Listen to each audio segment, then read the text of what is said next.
Next question. Mark, why has Albon been destroying Sainz? Look, I know it looks crazy. I think it's 51-16 in terms of points, is it? Or 51-19, something like that in terms of points. I know it looks bad, and it is. But I think this is, like I was talking about with Kimi Antonelli last week, expectation versus reality.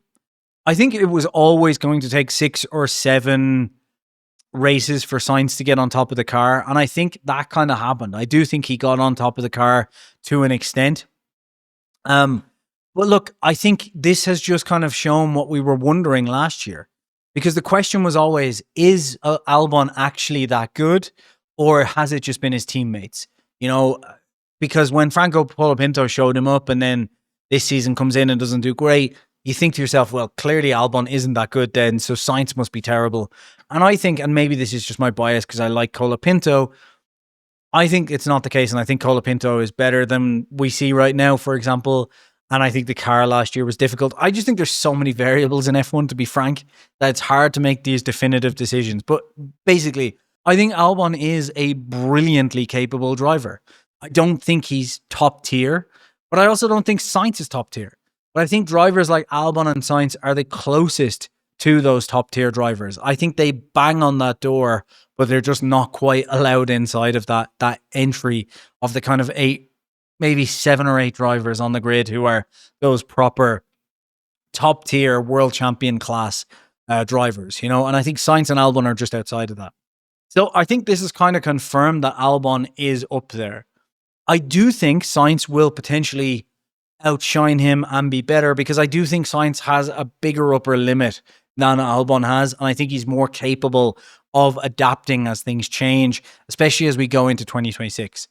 However, the Williams was a much more capable car from the start of the season, and during that time, you know, Albon was already part of the team for 4 seasons.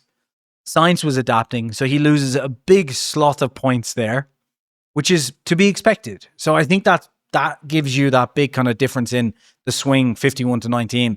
That's why context is important there. So I don't think the points really illustrate the difference in the drivers. I think you've got to take into account, you've got at least 6 or 7 races where he's adapting. And look at every other driver on the grid who's been trying to adapt.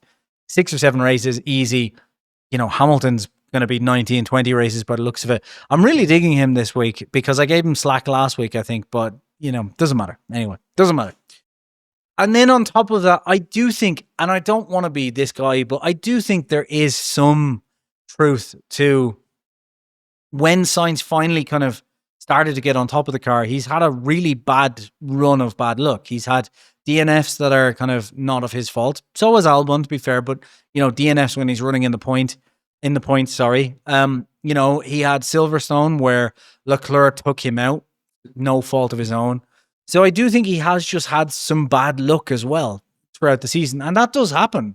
Like, drivers can just get very unlucky throughout a season. It can't always go your way and things swing back and forth, which is why I keep saying, you know, the Piastri-Norris title could go down to the line. Luck could play its part. So I don't think Albon is destroying Sainz by any measure. I think that our expectations were wrong. And I think it's similar, like I said, to Antonelli, where we expected, Antonelli to come in and absolutely blitz it. And I think that was just never going to happen. And we expected Sainz to come in and from race 1 be able to adapt to a new team, a new engine, you know, all of these new things, new management, everything overnight. And I think that's a bit unfair. But I think that is just down to the fact of he's been so good at quickly adapting to other cars. You know, Renault, McLaren, Ferrari, and so on.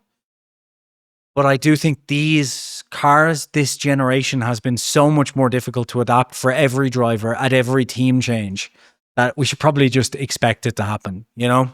So that's my thoughts on it. Let me know what you think